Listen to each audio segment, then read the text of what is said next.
Fala, meus queridos, tudo bem com vocês? Como passaram este final de semana? Um final de semana pô, com 17 jogos, muitos jogos para a gente conversar, decisões de campeonato estadual, definições de campeonatos estaduais, né?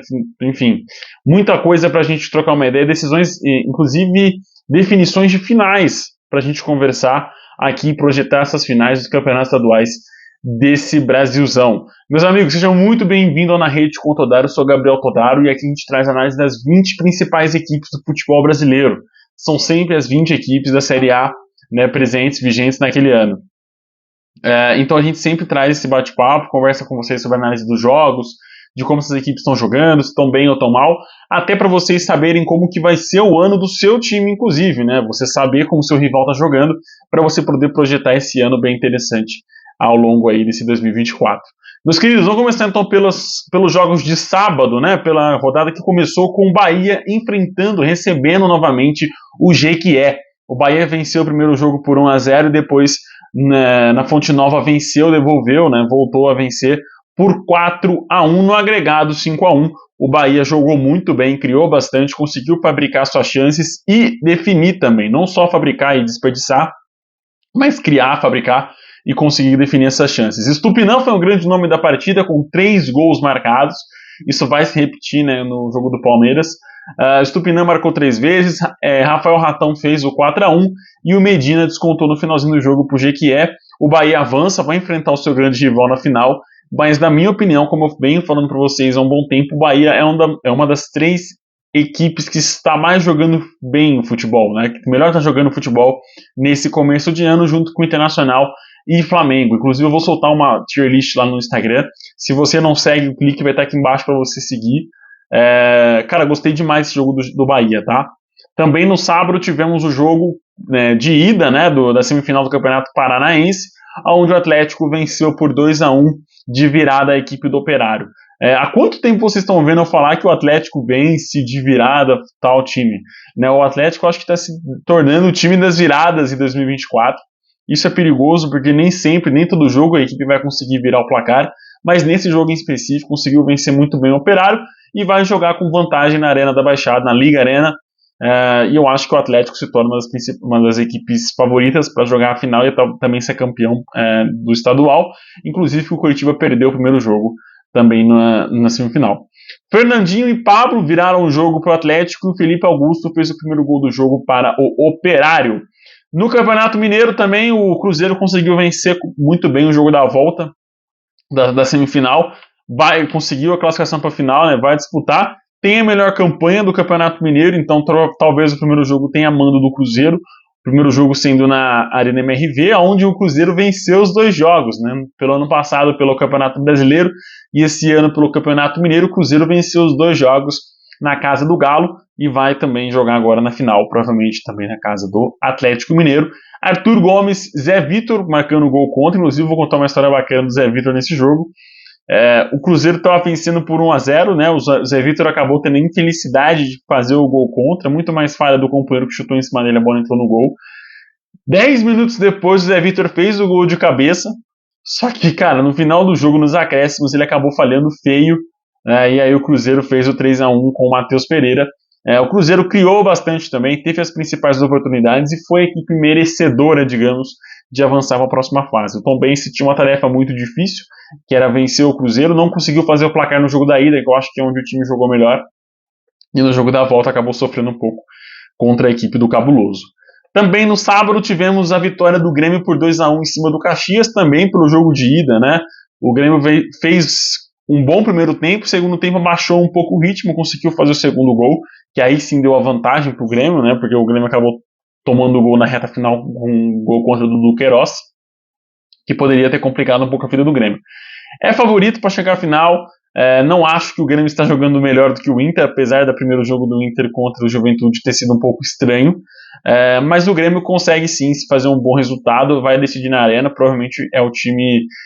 eu não sei como funciona a melhor campanha, falha minha, tá? Mas eu acho que o Grêmio tem a vantagem do empate também contra a equipe do Caxias. Cristaldo e Diego Costa de pênalti fizeram os gols do Imortal, como eu falei, do Queiroz, disputou contra o próprio Patrimônio, fazendo o gol contra aí o 2-1 pro Grêmio, é favorito para chegar no final. Eu acho que isso é evidente, junto com... Aí eu acho um pouco mais equilibrado, mas enfim. Pelo Campeonato Paulista, o Palmeiras venceu por 5-1 a equipe da Ponte Preta, cara. 5-1 é um placar muito elástico numa quarta de final de campeonato estadual. Flaco Lopes 3 vezes, Murilo e Piquerez fizeram os gols do Palmeiras. Renato descontou no fim com um gol de falta, que acabou desviando na barreira, enfim. Descontou no fim aí para a equipe da Ponte Preta, macaca querida. Cara, bom jogo do Verdão. Eu acho que disparado é o melhor jogo do Palmeiras no ano. A Ponte Preta, se a gente for lembrar, venceu o Corinthians, venceu o São Paulo ao longo do campeonato, né, da fase de grupos. Era um bom time, né? Um bom time do campeonato estadual, mas não conseguiu segurar o Palmeiras, que conseguiu fabricar e construir suas jogadas com muita facilidade. Eu acho que o ataque do Palmeiras, no meio de campo principalmente, dominou muito bem as ações ao longo da partida. Eu venho destacando o meio de campo do Palmeiras ao longo do ano, mas nesse jogo contra a Ponte Preta, cara, foi sobra, assim, como o meio de campo do Palmeiras jogou bem nessa partida das quartas de final. Na semifinal vai enfrentar a equipe do Novo Horizontino, que a gente vai chegar lá, mas, cara, foi um bom jogo mesmo do Palmeiras, gostei de ver desempenho tático, técnico ali, desenvoltura do time do Abel Ferreira nessa partida contra a Ponte Preta. Pelo Campeonato Carioca, o Flamengo ficou no 0-0 com o Fluminense, um jogo bem xoxo, com poucas oportunidades.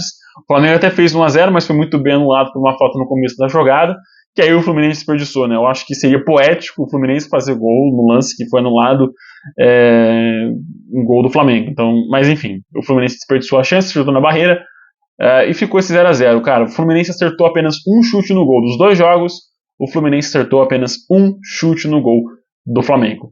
A gente pode falar que méritos do Flamengo, conseguiu controlar e dominar muito bem as ações do Fluminense, mas, cara, eu senti, óbvio, que o Flamengo tá sobrando no Campeonato Carioca, é uma equipe que tá jogando muito bem. O Rossi bateu o recorde de minutos sem levar gol com a camisa do Flamengo, mas eu senti o Fluminense com muita dificuldade de criar. E desde a sabugada que tomou contra a equipe do City, né, do Manchester City no Mundial, o Fluminense parece que ficou descompassado, não consegue jogar o mesmo futebol que jogou em 23. E a gente pode levantar muitas hipóteses, né? Idade dos jogadores, já começo de temporada, o time já está cansado. Então, enfim, eu acho que o Fluminense ainda precisa encontrar o seu futebol de 23, só que no ano de 2024. Passando pro domingo, cara, tivemos 11 jogos no domingo, então senta aí sua pipoquinha aí na mão que a gente vai conversar bastante. Prometo que eu não vou me aprofundar em muitos jogos que, enfim, que não interessam muito a você que está assistindo. Mas o Bragantino começou o domingo vencendo a Inter de Limeira por 3-0. Um jogo, enfim, muito bem dominado pelo Bragantino. Sobrou nessa partida, coisa que não fez contra o Botafogo e contra os outros times que estavam enfrentando o campeonato estadual. Mas nesse jogo em específico contra a Inter de Limeira, jogou muito bem, classificou para a próxima fase. Vai enfrentar o Santos, que classificou nos pênaltis contra a Portuguesa. Depois de um 0-0, onde a equipe do Santos criou muito, mas parou numa boa defesa postada ali da Portuguesa, só que a Portuguesa também conseguiu criar chances. Então talvez o Bragantino deva seguir o mesmo ritmo. Eu acho que o Bragantino tem até chance de incomodar um pouco mais o Santos, mas a gente já fala já. Thiago Borbas 2 vezes e Vitinho fizeram os gols do Massa Bruta, que eu acho que é a semifinal um pouco mais equilibrada do Campeonato Paulista, né? Eu coloco um pouco de favoritismo pro Palmeiras na outra. Nessa eu coloco uns 55-45 para o Santos, talvez por jogar na Vila Belmiro. Se mudar o mando de campo e jogar em São Paulo, aí eu acho que o Bragantino se torna o grande favorito para avançar para a final. Tá? Pela primeira vez em muito tempo, o Bragantino pode chegar na final do Campeonato Estadual. Campeonato Carioca, o Vasco foi eliminado pelo Nova Iguaçu, num jogo mais equilibrado do que a ida, né, onde o Nova Iguaçu amassou o Vasco. Nesse jogo da volta, o Nova Iguaçu o Vasco, na verdade, conseguiu equilibrar um pouco mais as chances, mas, cara, volta aquilo que eu falei do Vasco ano passado em muitos jogos. Quando o Vasco tem uma necessidade de decidir alguma coisa, cara, é palpável o nervosismo dos jogadores, da torcida, de toda a atmosfera que envolve esse jogo, o nervosismo, a ansiedade, e isso acaba prejudicando o time dentro de campo, cara. Eu senti demais isso no jogo contra o Nova Iguaçu aí no Maracanã. O Bill acabou fazendo o gol aí do Nova, mas o Vasco desperdiçou muitas oportunidades. Eu acho que o nervosismo, inclusive, resulta em chutes tortos, assim, de fora da área, tomada de decisão muito precipitada. Então acho que o Vasco precisa, na verdade, alinhar. O time está muito bem alinhado, mas talvez alinhar um pouco mais esse psicológico para não ter essas falhas em momentos decisivos. Acho que vai ser crucial ao longo do ano. Como eu falei no Campeonato Gaúcho, Juventude 0, Inter 0 pela ida. O Inter tem a vantagem de jogar em casa no segundo jogo. Eu acho que o Inter é favorito para passar nesse confronto. Mas o Juventude soube lidar uma questão muito específica do futebol gaúcho, que foi para um lado um pouco mais físico, né? O jogo foi mais físico, foi mais truncado, com pouca inspiração, é verdade, mas o Juventude conseguiu igualar as ações contra o Inter, que é uma das principais equipes desse ano do futebol brasileiro, é uma das top 3 que melhor está jogando, e consegue ali anular muito bem as ações do Colorado. Gostei do jogo do Juventude, gostei do jogo do Inter também, acho que criou umas boas oportunidades ali, apesar de ter desperdiçado, mas eu acho que o confronto está aberto no Beira-Rio, tá? Venho dizer que está aberto. Não vou conseguir dizer que o Inter é favorito, obviamente, mas eu acho que o Juventude também pode surpreender. No Campeonato Baiano, o Vitória conseguiu uma vitória e vai à final ali pela primeira vez em 6 anos. Cara, é muito tempo sem o Vitória ir para a final. É, junto com o Bahia, a maior dupla do Campeonato Baiano, disparado, né? Óbvio que a gente tem o Juazeirense, que vira e mexe, tá despontando no cenário nacional. Mas, cara, Bahia e Vitória são o grande clássico do estado, talvez o maior clássico do Nordeste. E aí a gente tem esse duelo aí para a final desse ano do Campeonato Baiano. Tomara, cara, que a gente tenha uma boa final, sem violência nos estádios, para a gente um pouco acalmar essa questão aí também, né? Mas o Vitória... O Vitória venceu por 4-1 a equipe do Barcelona de Ilhéus.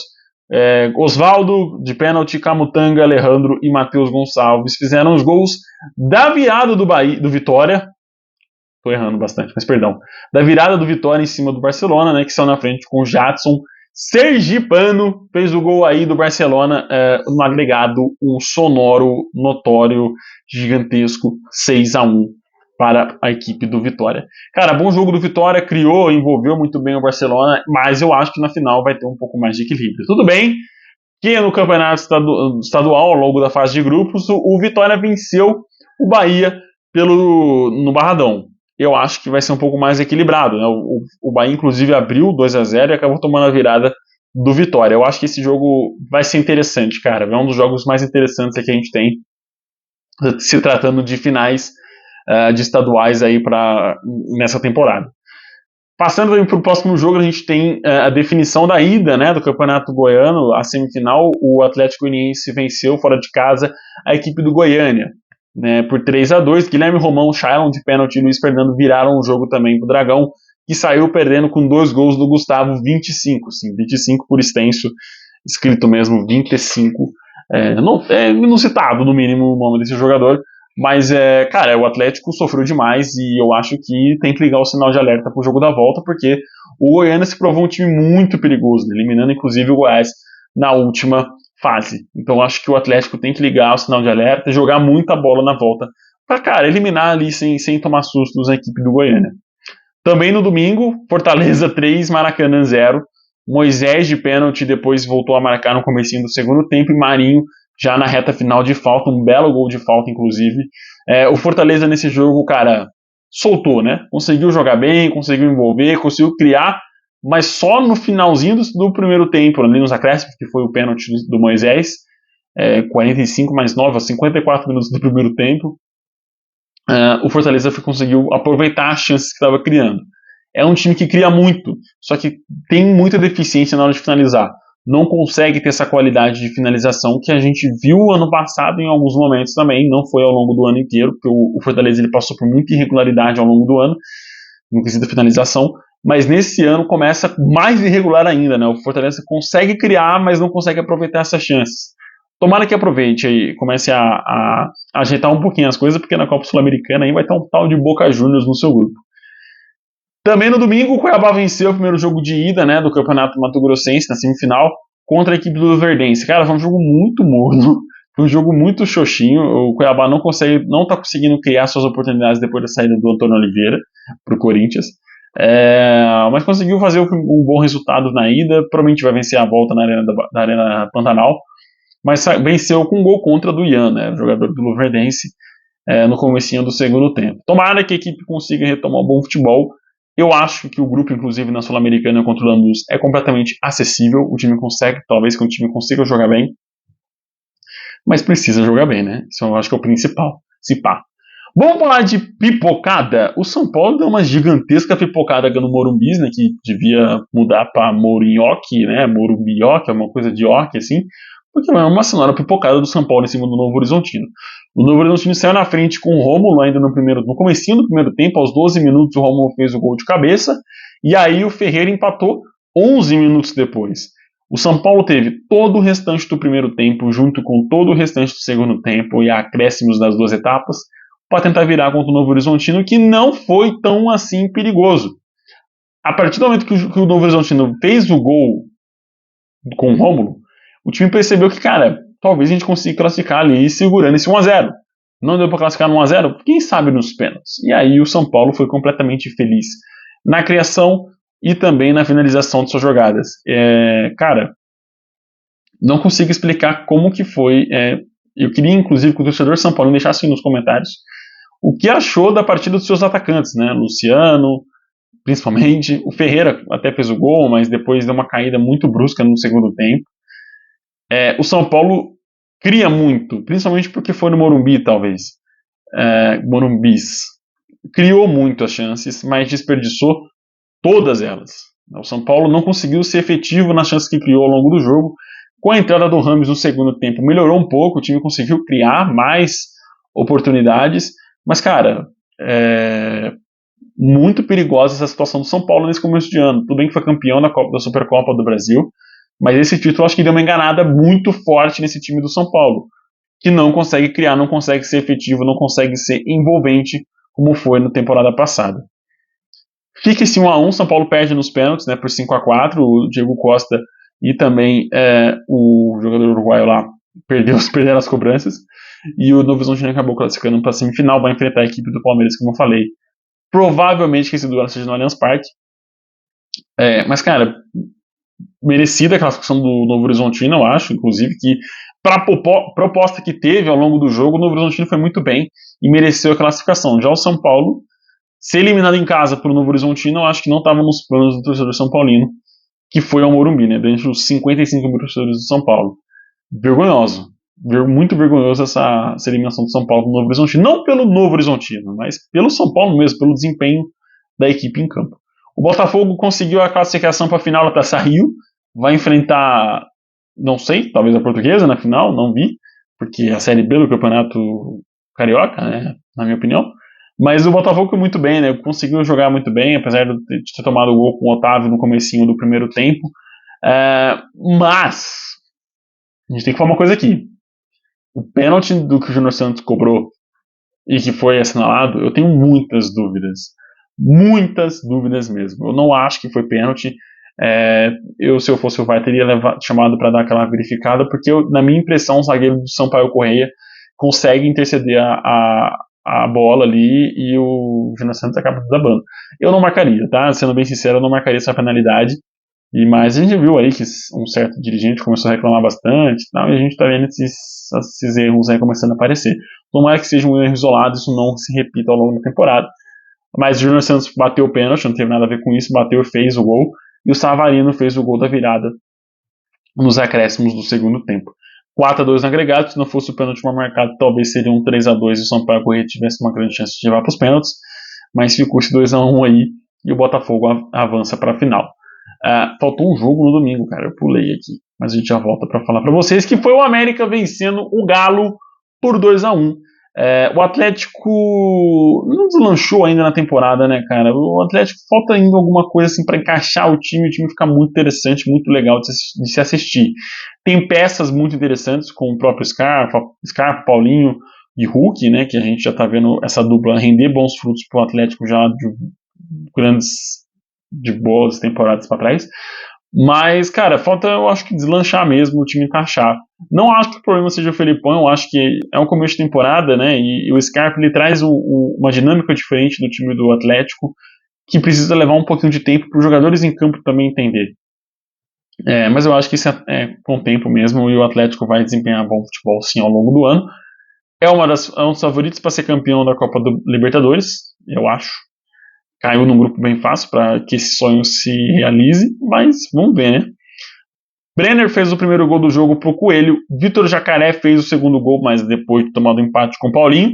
E aí o América criou bastante oportunidade, cara. Foi um bom jogo do América, sim, a gente tem que falar isso. Eu acho que sobe da Série B pra Série A, mas tem bons times também na Série B. Eu acho que o América tem tudo pra realizar esse sonho e voltar pra Série A aí do Campeonato Brasileiro. Tomara que não fique um ioiô, né? O América é um bom time, é um time interessante, bem organizado.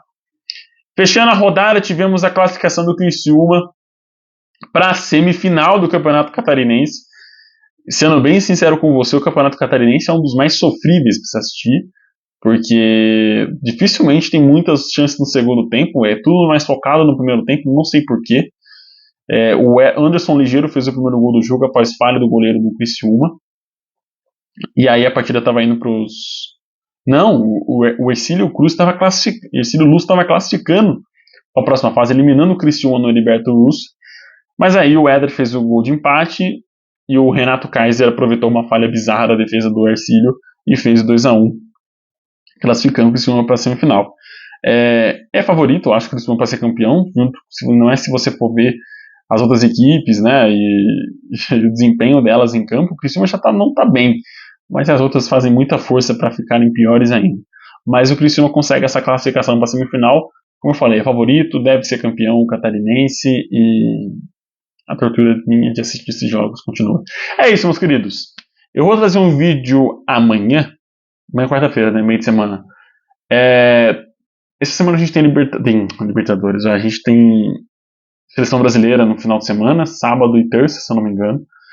Quarta-feira já voltam os campeonatos principais, Paulista, inclusive.